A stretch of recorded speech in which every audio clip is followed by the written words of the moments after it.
Ке извисат ли и оваа година научниците за државната награда Гоце Делчев? Владата годинава со ново оправдување. Истечен бил мандатот на членовите на комисијата што ја доделува оваа престижна награда од областа на науката. Министерството за образование и наука има доставено до собранието предлог за именување на нови членови на одборот задолжен за спроведување на државната награда Гоце Делчев, имајќи предвид дека мандатот на претходниот состав е истечен, но се уште не е закажана седница на комисијата за именување, која треба да се произнесе по однос на предлогот, а потоа истиот да биде и усвоен на седница на собранието. Доделувањето на државната награда Гоце Делчев прв пат беше откажано во 2018 година, со образложение оти се доцнело со роковите. Минатата година пак од комисијата објавија дека наградата нема да се додели поради недостиг на финансиски средства.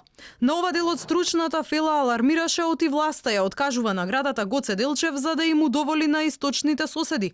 Оти потеклото на македонскиот револуционер и натаму е спорно за комисиите на Македонија и на Бугарија, кои ја чешлаат историјата согласно договорот за добрососедство. Од владата велат договорот со Бугарија не влијаел на доделувањето на наградата. Државната награда Гоце Делчев со која се оддава обштествено признание за особено значајно остварување во сите области од науката од интерес на Македонија. За прв пат била доделена во 1949 година. Тогаш добитник бил академик Блаже Конески.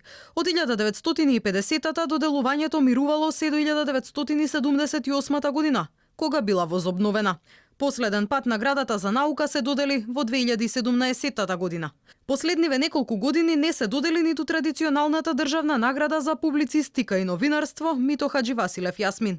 За ова од владата велат оти номинираните кандидати не ги исполниле условите, па одборот одлучил да не ја даде наградата.